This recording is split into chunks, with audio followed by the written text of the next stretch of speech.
I'm Richard Porter. I'm Jonny Smith. And this is Smith and Sniff, a podcast in which two friends talk about cars, and this week, euphemisms for motorcycle.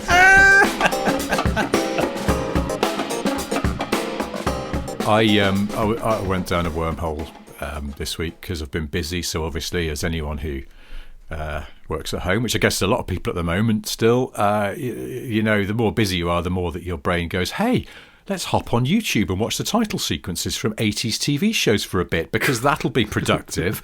I'm so glad which is it's what just I did. Not me. Oh, I hope it's everyone. I'm hopeless. I hope yeah. Oh, yeah. So that's what I was just watching. I was like, 80s theme tunes. That'll inspire me to actually get on with the work I'm being paid for. I watched the opening credits to Spender the other day because I couldn't remember what it looked like. It was awful. I couldn't describe any part of the Spender titles to you. It was like really rubbish sort of billboards that people were walking past on the street, and there was no vision of the Sierra Cosworth, which I thought, well, that's shit, because I was expecting a really sullen-looking northern man in a shiny suit drashing a Sierra Sapphire around, but no, alas not. Who was it? Somebody described Jimmy Nail as having a face like an old shoe. And I don't think that's ever been bettered. He sort of does, doesn't he? He's just sort of leathery and worn in the face. Oh, completely. He just looks massively pissed off all the time. I mean, he might actually be massively pissed off all the time. In fact, he might still drive around as if he's on the set of a very late 80s, early 90s kind of gritty cop drama set in the north of England. Was that like Sierra Sapphire not being constantly stolen during filming? Like they'd wrap for the day and leave the Sierra sort of at their unit base, and they'd come back the next morning and they'd gone. But then, now I might be getting this wrong, but let's run with it anyway. Jimmy Nail. I bet it was. Jimmy Nail knew some you know, sort of some people unsavoury around Newcastle. Friends. Yeah, and so he would put in a couple of quiet words with some people that he knew, and it would usually get returns. Do you know I think what? that's the story. I might bring that up next time I chat to Jason Plato, because of course he grew up in and around Newcastle, and maybe Did he? he's from the northeast. Nobody seems to know that. I didn't know that. Potatoes from the northeast. Potatoes from Geordieland. I thought he was a Midlander. No. See, I thought that too when I first met him. I thought he was sort of Brummie circumference, but no, he isn't. Brummie circumference. Are you from Birmingham? No, more sort of Brummie circumference. Which is, I mean, I know the area you mean as different. Well. Yeah, it is. But he's not. One of the first things he said to me when we introduced ourselves when we first started working together was, why I? Was that one of the first things he said? Yeah, he said, why I, pet, and then paused. And then when he said about Newcastle, I said, oh, that's cool. I keep meaning to go up and see the Get Carter car park. And he went, oh, well, just outside the Get Carter car park, my dad was the first person in the world to write off an Austin Allegro when they first came out, just down that road. Oh, well, I know that story. I've had a rendition, because I don't really know Potato, and you do, but when the last time that we were together and we saw him, I got a live rendition of that Allegro story. Which is a great story. But he didn't drop in the detail. Oh, by the way, this was in Newcastle. I just assumed it was in Birmingham for some reason. Well, for the reasons given above, that I thought British he was Leyland, a Brummie adjacent man. But and also, it's a BL car. You think? I don't know. I assumed. That's funny, isn't it? We all assume that, just like you assume certain radio DJs might have beards when they don't. It's the same thing. Yeah, it's exactly the same thing. Plato's accent sounds a bit Midlandsy, though. It's funny. He doesn't sound Geordie to me. I'm going to have to listen more carefully now. Shall I ask him again and say, listen, be honest. Are you really from the northeast originally? How does he say the name of the largest city in the northeast? Does he say Newcastle or Newcastle? Is it Newcastle? So there's no C. Well, I mean, if you're proper Geordie, I suppose. But it's just, even if you're posh Geordie and you keep your Geordiness hidden, the way that you say Newcastle, the emphasis in Newcastle is a giveaway. Keep your Geordiness hidden. Yeah. Stop! Undercover Geordie! Oh, I had no idea. Will you deny? Yeah. Well, sorry to anyone from Newcastle listening for that absolutely shit awful impression of a Geordie accent. But yes, the way you say Newcastle, I can't do it now. Newcastle. All right. I don't know if this counts as racism, but it feels like it might. What were we going to talk about? Oh, yeah, no, I was talking about watching 80s title sequences, and something that I realised that I had to go back and watch over and over is in the titles for Magnum P.I., which has got a very excellent theme tune as well. It's a very high energy theme. Oh my God, the only thing that beats it for 80s theme tune energy is Dempsey and Makepeace, which has got the most deranged slap bass in it you've ever heard. It's like the bloke's thumb afterwards must have been bleeding, and there's an extended version of Dempsey and Makepeace theme tune, and it goes on for ages, and you think, oh, it's peaked now. Oh Christ, it hasn't. And there's slap bass. The bassist has to swap thumbs halfway through because it's just throbbing and bleeding like you've hit it with a ball-peen hammer. Yeah. He's completely... Magnum, good energy to it. And there's a bit where Magnum P.I., brackets Tom Selleck, he gives a look to camera and then floors it in his Ferrari 308 GTS on grass by the side of a road. And, yes, he does. I know that. And he has to bang in a lot of opposite lock to keep things tidy as it then goes. And you know what it's like as well. You know when you get some wheel spin going on grass and then you go onto tarmac. Oh, it goes from loose to tight. You've got to be on top of things in that situation because that sort of suddenly low friction to much higher friction surface could cause all manner of issues.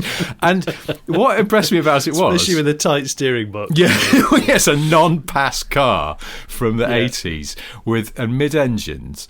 There's a lot of things there. You just go, and it's obviously Tom Selleck because it's a sort of medium close-up of his face that then you see the car going off down the road, and there's no squirreling. He keeps it pretty neat, and I thought, that's an underrated bit of driving there from TV's Tom Selleck. I wonder how handy Tom Selleck was behind the wheel. I sort of like to think perhaps he was quite useful. Well, it all comes down to the shorts.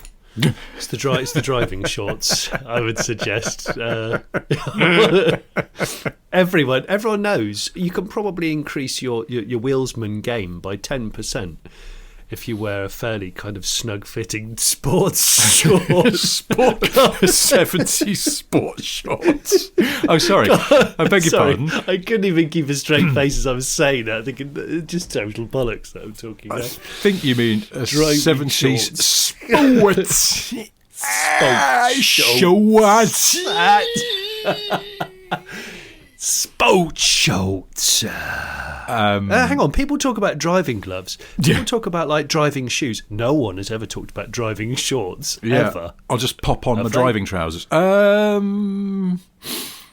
Driving shorts? No, I don't think so. I do think I'll start that again because I don't know where I was going with that at all. What I was going to say was, I've mentioned this on the show a few weeks ago, but I'm going to mention it again. Jason Barlow's new Bond Cars book, which I've got, and I've been enjoying at my leisure. And there was a bit I read in it the other day where they were saying that Roger Moore was a good driver, and I was just like, I just enjoyed reading that. It was satisfying. That was it. There was no more embellishment on the subject. No, it was just a plain blank page with just Roger Moore was a good driver written down the middle of it. Maybe that was a polite way of saying that Timothy Dalton just used to crash everything that he went near. Yeah, fucking Dalton, Mr. Light Panel Damage, as he was known on set, for constantly... just move the Land Rover over there, would you, Tim? Yes, no problem at all. Oh, sorry, I had it in reverse and I didn't realise, and I've just backed it into... Oh, he started it in gear, thing. It's just lurched into a load of expensive camera gear. That reminds me starter. There was someone I used to work with. I won't name them because that's cruel, but there was someone I worked with on Top Gear who was famous for low-speed accidents and of an awkward nature. Not one of the on-screen talent, someone who worked behind the scenes. And one of his finest moments was we filmed the Nissan GTR in Japan when it was brand new, and it was so new they didn't really have any GTRs to lend out, but we really, really, really wanted to film one, and we had quite a narrow window to go over to Japan and do it. So, of course you did, because it's Mr. TV. GTR lent us his personal car, which was one of the very first ones, production spec, and he agreed to lend it to us. And they were just getting ready to film, all setting up in this car park at the start. We're going to do one of those race things, just rigging everything, and you know what it's like, a sort of load of TV crews hanging around. There's lots of fiddling and faffing, and it takes forever to set up. During which this unnamed member of the production team got into one of the crew vans and backed it up and backed it into the GTR Star car. Oh no! Yeah, not massively. Again, low speed. What, owned he by scuffed Mr. it. GTR Yeah. and not even out yet? He had to write. He wrote to Mr. GTR to apologise personally for doing it, because it was suggested this would be a good thing to do, because particularly in Japan. In Japan, these things are frowned upon. Well, yeah, and just taking responsibility and the apology counts for a lot. So yeah, he personally wrote to, I can't remember, what's the guy called, Mr. GTR? I can't remember his name now. Do you know? I bloody knew you were going to say that. And GTR San. I've actually interviewed him twice. I still can't remember his name. That's bad, isn't it? Oh gosh, hang on. Let me just Google it, because I feel like a I don't know. For the purposes of this, just call him Steve GTR. Anyway, yeah. So this guy scuffed Mr. GTR's personal GTR, and I had to write a letter to say sorry for it. Oh, I've got to look up his name, because it's annoying me now, and people are going to be shouting. Yeah, at that's the screen, or not even the screen, whatever they're shouting at, something device. Oh, I tell you what, I could quickly change the subject. I was pulling a car out of a garage at the weekend. Of course you were. A friend of mine ended up buying a car that I'd been tipped off about, a bereavement in a family. Car's been in the family since forever. You're a terrible 31 vulture for years. stuff like that, aren't you? You're Oh, I absolutely love it. I love the thrill of the chase. I like the history delving. I mean, this is particularly fascinating. It's not. I won't tell you what car it is yet, but I'm going to do a video on it on the Late Break Show. But needless to say, not an exotic car, but very well preserved, and used to be owned by a guy that was a safety engineer in nuclear power stations. So quite a risk-averse guy, I would say. You hope so, yeah. And quite fastidious in the detail, as we found out as we flicked through the service books and the notepads that were in there, just talking about every squeak and rattle and thing. Really? Everything was labelled. Oh, you wouldn't believe it. There were second-hand parts with little labels on, labels about the size of your thumbnail, that had a sentence written on it in tiny pens saying, still works, slightly faulty, but I've kept it because it might be good in case the other one goes wrong. April 1984. Bloody everything was hell. dated. Everything was month and year dated. Everything. Yeah, it was great. It was great. Anyway, we were there, and we were in Elstree, which is classed as Hertfordshire, I think, isn't it? Which is the home. Is it the home of the British film and TV industry? I think it's classed. It's one of those places that. Because there's two quite big studios there. So in Boreham Wood, yeah. I was there last week, actually. Weirdly, when were you? Was this last week? I was there. It was there on Sunday or Saturday. Yeah. It was damn cold. That's all I know. I was long on there johns making a and- TV show last week. It's good. The Elstree Studios, like there's two. There's BBC Elstree where they do EastEnders and stuff, and then there's Elstree Studios, which is separate and independent, where they do a lot of movies. And they did sort of various Star Wars They did movies, Star Wars Indiana there, Jones that's right. movies. Yeah, I went up there because we were doing a TV show on one of the studios or stages. It's very filmy. They call them stages. Stage 9. You're in stage 9. I kind of want them to be an actual stage, with a really sort of dusty curtain. Well, like a proscenium arch. Yes. Yes, we shot all of Indiana Jones and the Temple of Doom in the proscenium arch. We did it very much like a school play, and it turned out well. But I got lost. I missed the turning for the underground car park where my assigned space was, and I went accidentally up to the back where there's a vehicle workshop, and there were loads of really interesting cars up there.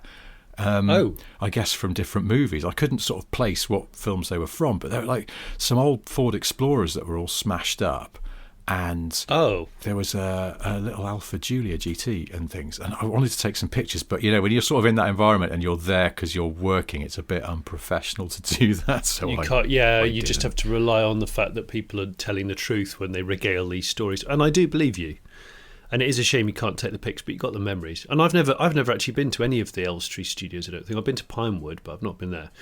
I went to the BBC one years ago because my wife used to work there briefly. And what struck me about that is once you were through the door, which was quite easy because I had a BBC ID card, so I just basically let me in, and I was just collecting my wife, how badly secured it was. And you could just wander about. What? Yeah, apparently if you know where you're going, you can wander onto the EastEnders set. Or you used to be able to. I think they've secured it a bit more because people, they used to do Top of the Pops up there in the later days of Top of the Pops, and you'd get all these teenagers just wandering into Albert Square and nicking stuff, so they had to secure it a bit more. But you can still roam about, and I went into a corridor where they'd got the props rooms for Casualty in Holby City. Of course. And I stuck my head through this door, and there was this woman there, and I was like, this is interesting in here. And there's all these massive Tupperware boxes on shelves, and it was all fake severed limbs and shit. And of course, from injured people on it was a hospital-based drama. And I went, this is a bit grim. And she was like, oh, it's okay, it's just the limb room. And she showed me a couple of things in jars that were a severed hand and stuff. Oh, sugar. But also, there's great history to both of those studios. The BBC one didn't used to be owned by the Beeb. They only bought it in the 80s to make EastEnders there. Before that, it was ATV, and I think it's ATV. And they made Auf Wiedersehen Pet there and stuff like that. But they also used to do the Muppet Show. That's going back to Jimmy Nail. Yeah, Jimmy Nail. There we go. So everything's That's circular. when he was really liked, I think. And now I get the impression that he's not so liked. That was when the shoe was less worn in. What, the crocodile shoe? The crocodile shoe. He's calling it. He sang that song describing his own face. Yeah, the original title was "Miserable Old Geordie Shoe." Anyway, a friend of mine went to look around one of the studios in what's now the BBC place, and I can't remember what the studio number is, but it's not important. There's a hole in the floor, which is one of those trapdoor things you can do stuff, and that was where they did some of those famous Morecambe and Wise shenanigans with Angela Rippon falling through the floor or whatever, or Andre Previn or something. And then my mate looked around and went, "There's a weird little sort of balcony thing up on the wall. That's not a normal thing you'd see in a studio. What's that?" And they went, "Oh, that's that used to be where Statler and Waldorf sat for the Muppet Show." You're joking. Yeah, my mate was just like, it's the heckling balcony. Yeah, it's the heckling balcony. And it's proper TV history up there. That's really like that sort of thing. I'm totally into that. Well, I was dragging this car out of the garage. That was the house. The house was being sold and emptied by the children of the chap that passed away who owned it. And of course they used to go on holidays and all sorts in this particular car. And there's two reasons why I'm telling you this. Is because first reason, the guy pulled up in a really nice 991 911 Carrera S with some interesting options on it. Such as? It had those wheels that are the wide 5 spokes with the painted centres. Oh, okay. They can look all right. And I haven't seen many of those. The car was either black or extremely dark grey, but I think it was black. There were just a couple of bits about it that I thought, that's quite cool. And we were cracking on, and it was freezing cold. And he made us a fantastic coffee. And when he came out to give us the coffee, saying, "Oh, I really like your car," he said, "Well, actually, it's you're the reason why I bought that car." I said, "What?" He said, "Yeah, the videos that you do with Rich Porter, the Smith and Sniff videos. I watched the one where you reviewed the 992, and you were driving all around the Barnet kind of area of Greater London." I went, "Yeah." He said, "Well, you drove past my wife's sort of." Where my wife grew up, where I think you were pointing at fly tipping. I was sort of joking. My wife is the area's leading fly tipper. Yes, I was thinking, well, I wasn't expecting this chat. And then he said, "Well, I think you ended it with the verdict where you both said it was a great car, but you said, well, I think I'd probably be perfectly happy with the outgoing 991. And he said after that, I'd been debating whether to buy, like a 2-year-old 991 or get a 992. He said I'd never owned a 911 before. I'd been kind of saving up. He's like 49 years old, maybe 48. And so he decided to buy a 3-year-old one with these particular options. And he said, I'm so chuffed with it. So I was like, oh, that's cool. That gave me a bit of a warm feeling inside. And then we carried on chatting. And I noticed the house opposite looked very jingle jangle. This was quite a nice, suburban, well-to-do street, I suppose, that's changed over the years, according to the older neighbours. And they were like, well, of course, that's Gino D'Acampo's house over there. What? And I was like, oh, is it? Okay. So, and I said, well, he doesn't live there anymore. He's recently moved out, but he was the one that did the whole house up. It didn't used to look like that. I went, oh, okay, Gino's. They said, yeah, he used to own a deli on the high street, quite well known in the area when he became famous. And then there was a bit of a pause, and he went, well, of course, and he got all the builders to do stuff on the cheap, so that he had a swimming pool put in the back garden with like a pool house type thing. And he said it's all subsided. And was Gino D'Acampo's house constantly being ironically burgled by Paul Young? This is the thing. You have to look that one up if you don't know what I'm talking about. Well, but no, because this is what came into the conversation, as I was about to say, because I had no knowledge of this. And then after them saying about the builders doing stuff on the cheap, and he bought like a 12-foot square pizza oven that had to have a massive crane to crane it over the house to put in the back garden, which probably cost, I don't know, 50 grand or something just to hire the crane. They went. Well, he's. Of course, he's done prison time, Gino. I said, what? Gino's been in prison? He said, yeah, before he was famous. And as you now know, because you just said what you said, I didn't realise he got caught stealing guitars from Paul Young's house. 80s pop star Paul Young. Yeah. And it's like, what? I had no idea. And also, I think immediately the second thing that came into my mind was I didn't know that Paul Young would have any guitars. I didn't mean to offend Paul Young.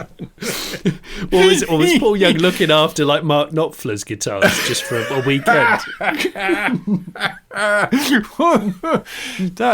Yes, I know what you mean. Paul Young seems like he is primarily a vocalist and that he wouldn't necessarily know how to work a guitar. But I guess, yeah. I feel like I know we've mentioned Paul Young before because of fretless bass intros and stuff, but I have to say, I didn't expect any of this chat to come apart. We were dragging this car out of a garage, unseizing the brakes and trying to get it started for the first time. In fact, almost to the week almost to the week it had gone in there 31 years ago because the tax ran out at the end of November in 89. And we managed to get it running. It was just this. I just got it running. Well, I got it running, Rich. Wow. Actually, quite quickly. Yeah, we got it running quite quickly. I know you're not going to say what car it is, and I genuinely don't know because you haven't told me anything about this. But just give me a clue. How many cylinders did you get running? 4 cylinders we got running, which is all of them. All right. Okay. And like I said before, think about the man's career choice. Very risk averse. Very I'm safe. Thinking Japanese car. Reliable.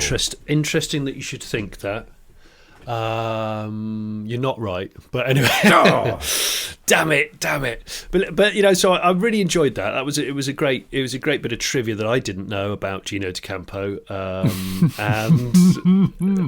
And as I was driving back from that particular day's shoot, which I did really enjoy, I heard Jon Bon Jovi's "Dead or Alive" on the radio.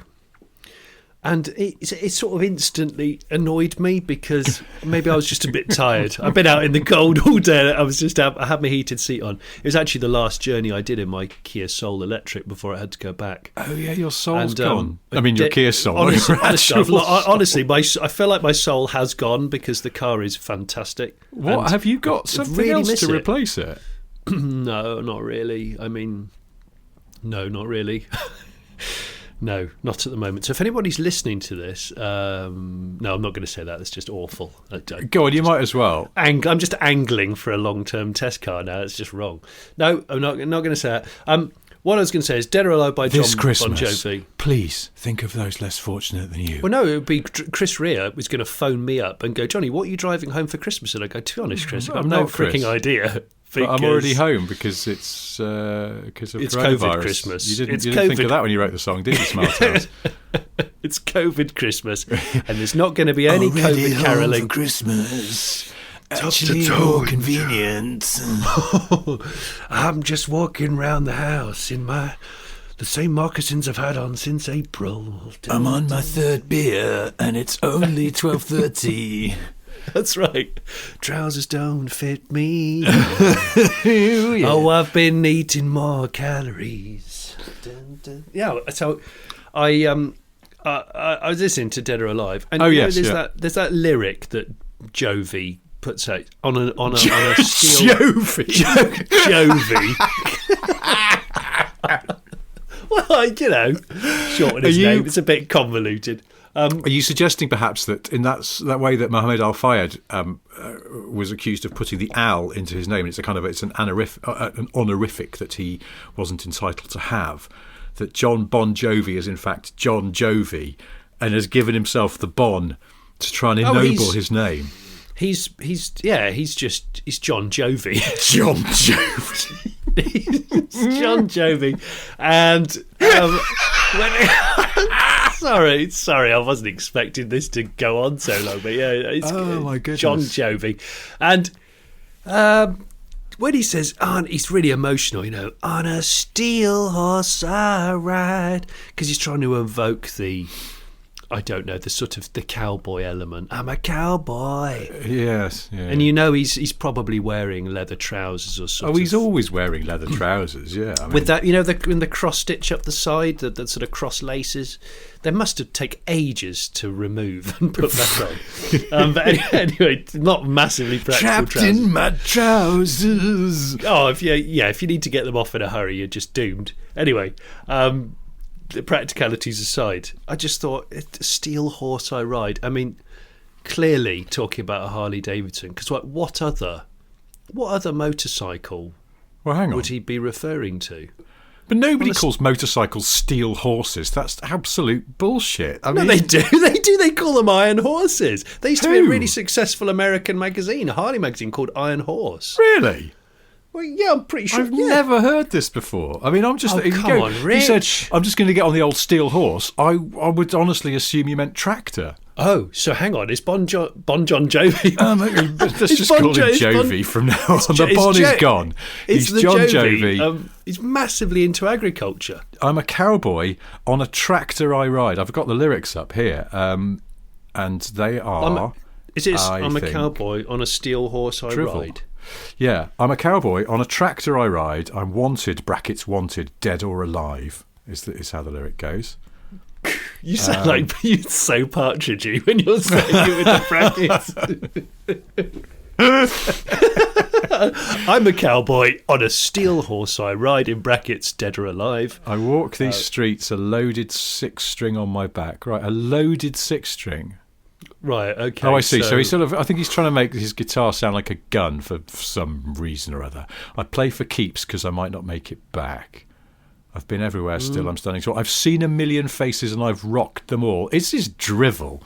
What does that mean? Rocked the faces? He's rocked people's faces. Now, is that the old Def Leppard trick of using the word rock instead of the word fuck?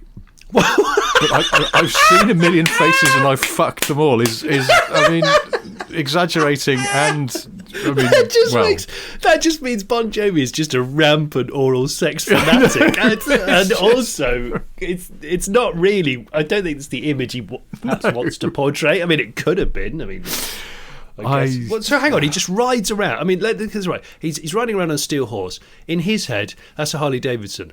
The reality is, what is it, like a Tomos? And it's going to be a Tomos. Who is it? Which Japanese bike maker does those faux Harleys? Is it Yamaha? Oh, they've done some awful ones. Yeah, I mean, in the past, Yamaha have done some with the massive handlebars and the really sort of piddly looking engines. They just haven't quite got it right. I'm sure they're great. They're probably much nicer to ride than a Harley, are they? I don't know. I always think Harleys look like they're horrible, but they're possibly more reliable and more efficient. It's the gaping holes in the frame where you think an engine should be, but there isn't. What goes here? Nothing.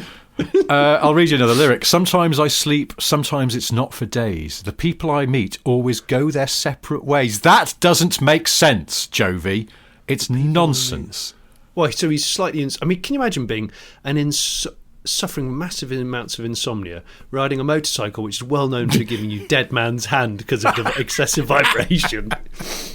You've got a guitar that you've sort of stretched and wedged onto your own back. Which is going to damage the guitar, let's face it. The neck of the guitar is going to be under full tension unnecessarily. It's just too much complication here. I've just searched Steel Horse, by the way. Steel Horse comes up in the Urban Dictionary as a motorcycle. There is also a Steel Horse Cafe in Abergavenny, which is described as a biker-friendly cafe. So, right, we're going there. It's not tractors then. A tractor-friendly cafe would be, you know. So in our heads, Bon Jovi is on one of those small Kubota orchard tractors. One of those ones is basically just a motorised sit-on wheelbarrow. The ones that's a Steel Horse. It's the guys in the middle of nowhere in rural Spain who go to work on the tractor every morning, but it does 6 miles an hour. But they're like, well, we're only on an almond farm just over the way. There's no point in driving a car there. So I just get on the little Kubota thing. Yeah, but there's lots of those, particularly in sort of Mediterranean countries, I guess because of the climate, amongst other things. There's a lot of those machines that you look at them and they're going by at 6 miles an hour. And you go, have you made that? Or is that off the shelf? Either way, it's extraordinary. It's a rotavator. Yes. That's also a quad. Mm. That's also a means to commute. I mean, I love the fact that you just commute on a... Things. Yeah, it's a Swiss Army vehicle. I mean, we're missing in the UK, we're probably a bit snobby, and we'd be like, not going anywhere any distance on that. You've got to be joking. Over there, they're like, what's a Makita drill? Bollocks. I want to ask you something, but I was just going to say, I'll wrap this up, this Jon Bon Jovi. Jon Bon Bon Jovi. Bon Jon Bon Jon. Jon Bon Bon Bon Bon. Just because I've got Bon Jovi. Bon. The lyrics to this song, which I've got up here at the bottom, is the songwriting credit. Is songwriters are credited as Jon Bon Jovi, and then I don't know why I find this funny. We're all familiar with the guitarist from Bon Jovi is Richie Sambora. That's right. But his official songwriting credit, his name is given as Richard S. Sambora. I just find that funny. Richard S. Sambora? Yeah, but also the fact that his name is Richard. Which obviously so is mine. There's nothing funny. It's a fine name, and I'll fight you if you say otherwise. It's the fact that he is not. He's sort of Jack Daniel's sodden rock pig, and somehow when you call him Richard, that doesn't quite work the same way. Would you trade your surname for Sambora? If you could wake up tomorrow and be Richard Sambora versus Richard Porter, what would you do? Ooh, I have to wear leather trousers? Well, put it like this: would I trade my name Smith? Would I become Jonny Bon Jovi instead of Johnny Smith? No, just Johnny Jovi. Johnny Jovi. Yeah, I'd be Johnny Jovi. Hang on. What if we've taken the Bon away from Jon Jovi because we've decided he doesn't deserve it? So you can have it. So you could be Jon Bon Smith. Oh, that would be good. Or Johnny Bon Smith. Because it's almost John Bonham, but also Jovi as well. I'm gonna you can't have the Jovi. You've got the Bon. Oh, I've only got the Bon. Otherwise, you're just taking all of it. You're becoming Jon Bon Jovi, which doesn't. No, that's going to be confusing. Jon Bon Jovi wakes up in New Jersey and goes. They have to go. Sorry, John, but your name's John Smith now. He'd be like, what about my band? Well, they're going to be called Smith. This is Living on a Prayer by Smith. And it's not Smiths, it's Smith. Yeah, just Smith. Right, so just do not confuse them. This one's rocky, 80s uplifting. Not. I'm going to do that, Rich. And I'm going to. But is it okay to perhaps have some slow motion of me getting off a really low-powered, pathetic motorcycle and taking my helmet off, and maybe I've got sort of sweat on my brow that gets wiped away in in an attractive way. Is that and okay? Then, inexplicably, like when you're doing your late break show videos, just around the middle section, suddenly you'll be on a really big sort of tall bit of rock in Arizona, and then the shot will keep pulling back and back because it's from a helicopter, and you're just standing there on the rock. Also, most of your life is now black and white and in slow motion, so that could become inconvenient. If you give me can you give me about 3 months' notice? I'll really work on my core, and then can I wear an open waistcoat with nothing underneath? Knock yourself out.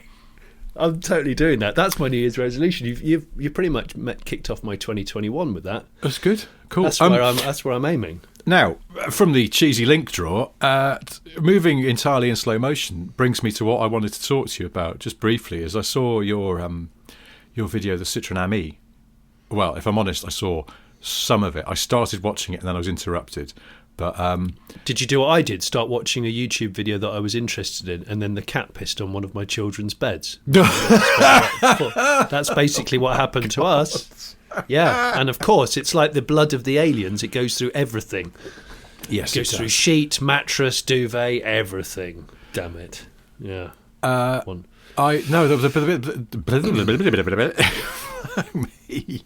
I've had too much coffee today. I have as well. I'm a bit twitchy, and I keep thinking about steel horses. I'm going to have like a big bowl of pasta or something for lunch just to soak it up. I'm really zinging today. Now, what I was going to say is I noticed the top speed of that Citroën Ami, which for people who haven't seen this thing, go and watch Jonny's test of it, which is a little electric quadricycle. Its top speed is 26 miles an hour. Yeah. That I got 28 out of it on a downhill stretch. But even in urban areas, there are still plenty of roads that are 30 miles an hour. And I think that is really, it's one of the reasons I think that car is daft and stupid, and it annoys me because, like the Twizy, it sort of sets back the progress and the acceptance of electric cars because it's a comedy car. And as you pointed out, it's not even really a car, is it? But it is, to all intents and purposes, a thing that impersonates a car. And it's just loophole car. Stupid. Yeah, it's a loophole car, and it just looks daft, and it's a bit comical and useless, and it doesn't go very quickly or for very long before it's charging up. And I can see there is a sort of marginal use case for it in certain things, but I'm not even buying that. But it's the fact that it doesn't do 30. Yeah, well, you think that will actually be inconvenient, and you will feel even more self-conscious when you are, in fact, at the head of a train of traffic. People going, he's not even doing the speed limit. I was just like, could they not just turn it up a tiny bit just so it can hit 30? I think they could. I mean, what was quite a challenge for me was when you go into a 30 limit and you realise you're going VMAX anyway, and you continue through all of the pedestrianised sort of areas, not on the pavement, but like through the very urban areas where you've got to be keeping an eye on your speed traditionally in a car. I've still got my foot flat on the mat in it, and I started to kind of adopt this like, well, I know I can never break the speed limit in this, so I'm not going to use the brake. So I'm leaving my foot flat down and doing a sort of really pathetic Sandra Bullock speed moment where I'm refusing to back off the gas. But of course, you're on skinny tyres, and there are some tight turns. So at 26 miles an hour on some corners is actually really hard to do. So I found myself getting it. I actually got it out of shape a few times, but I didn't put that in the video because it would look irresponsible. Is this like when I once completely lost control of an Austin Healey Frog Eye Sprite at about 15 miles an hour on a cobbled street in East London? And there was a brief moment where honestly I was like full sideways, and putting opposite lock on in one of those with a really massive steering wheel when you're quite tall and your legs are basically impeding the movement of the wheel, and it's got a very long-winded steering box on it. I was going to say that's the one. It's 18 turns lock to lock. Yeah, I came so close to just going into the side of a Merc S-Class at 10 miles an hour, but also no seatbelts. So I would have still probably smashed my face in on the windscreen or the wheel. I was just like, this is the most unheroic accident that's about to happen. And then thankfully it sort of slithered. It was okay. But the good thing is you're a cowboy, and on a sort of I suppose it is steel mostly. On a steel... on a plastic giraffe, I ride. Yeah. And well, I was going to say, I've got my little... I always make notes in my phone of things I want to talk to you about. I'm just going to go through really quickly the ones... I've still got fizzy yogurt written in there because I still can't figure out why I put it there in the first place. But did you have Network Q VHS porn library written down like I did? No, yeah, so I feel like we should skip straight to there is a story there, but I don't know if we've got time for it today. I got something I got told a couple of days ago, which is quite interesting. Definitely nothing to do with Vauxhall officially. Okay, so and obviously a long time ago, hence VHS. Anyway, what were you going to say? We're going to have to come back to this at some point, what you've just said. Anyway, no, I've also got on my list, my daughter came up with a new euphemism for having a poo, which I thought was quite useful and I intend to use, which is I sat her on the loo. She's 3, so, she still needs sort of looking after in these situations. I sat her on the loo and I went, have you done a poo? And she went, yes, Daddy, I've plopped one in. And I went, plopping one in, that's quite good. Because it's never referred to in, it's always out. That's interesting. Yeah, but she meant into the water, I think, into the water of the loo. So but I was like, from now on, I might just go, sorry, could you just excuse me, Your Majesty? I just need to go and plop one in. Plop one in. So, I like that's that. Obviously very important. That's why I wrote it on. I had to share that with you. And the other one, I was passed yesterday by the last generation Vauxhall Corsa, the 5-door. Yeah. And the design of that car has always slightly bothered me. The sides, the treatment of the metal on the sides, there's something about it that's bothered me. It's got that line that runs along the bottom of the doors and then sort of sweeps up, but it's a kind of sharp line. And I always found it sort of somehow unpleasant. Now, I was walking along, I was listening to that really excellent BBC podcast by Chris Warburton about the history of ecstasy in the UK, which you recommended to me. Yeah, that was really finally good. Got around to listening to it. Yeah, it's really good, really interesting, some great music on it. And I realised what it is that bothers me about the last shape Vauxhall Corsa 5-door side sculpting is it looks like the sort of unpleasantly tensed neck muscles of a raver. Do you know what I mean? Yeah, I do. Where you just go, you're going to tear a tendon in your neck if you keep gurning that hard. It's got like it's a gurner's neck on the side of a car. Have a look. It's weird. Is it a bit like when a Cockney person says transit sport? And every sinew above waist level is stretched to breaking point. Everything is right out there like that. Yeah, sport. The only thing I've got on my list is it simply says origin of ombudsman, because I know it's one of our favourite words, and I realise why I put this down. I should have done some research, but I haven't. But basically, ombudsman is a Swedish word. Oh, it's Swedish? Yeah, that's I should have left that for my fact at the end, but I've screwed that one. That's very good. I didn't know it was Swedish, so I've definitely learnt something, even if we go on from there. I think that's...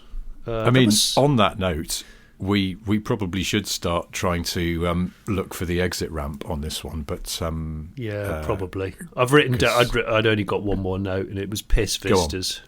That was it. And this is the thing you messaged me about earlier in the week. Yeah, because I had a really early start. I left the house just before 4 a.m, and I had to stop to do a number one. And I always pick a really good sort of field view off the road, off the beaten track for what I would now class as a piss vista. And I wonder if I'm not the only listener that does this. You think you need the toilet. You're in a spot away from the madding crowds. You're not exposing yourself. Let's not be daft here.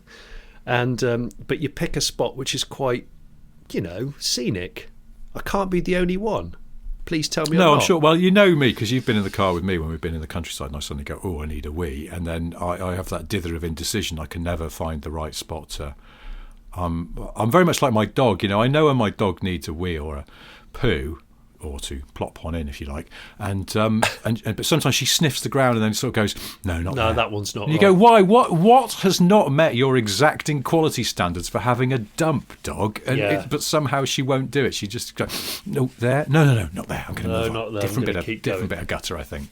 Yeah, piss fistas are good. But when you messaged me, you were suggesting some kind of high quality coffee table book, as far as I could work out. What I was suggesting was no, actually more modern than that. Instagram. Instagram's all about pictures, and I thought, what about if people share their piss vistas, and it could become a very interesting hashtag. We're not sharing pictures of actual urination because that's just unsavoury. No. But I just thought, great. You could just go, great piss vista this morning. It could be on top of a hill. It could be, I don't know, a lesser trodden road. I just think, why not? Bit of piss vista. I feel like I'm saying it out loud now, and it's shouldn't have.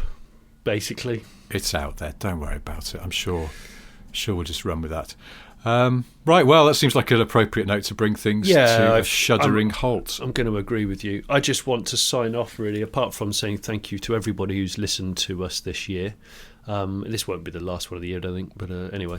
I want to send a thanks to a chap called Gem Cutter, who sent me a little DM on Instagram to say really enjoyed these podcasts. They've made him chuckle throughout the last few months. But he's having a bit of a hard time. He's had some brain surgery in hospital, so he's recovering now. And I wanted to say, Jem, thank you. And you did make me chuckle by your reference to the blokes that used to do the gardening near your parents with the collection of Citroen C15s.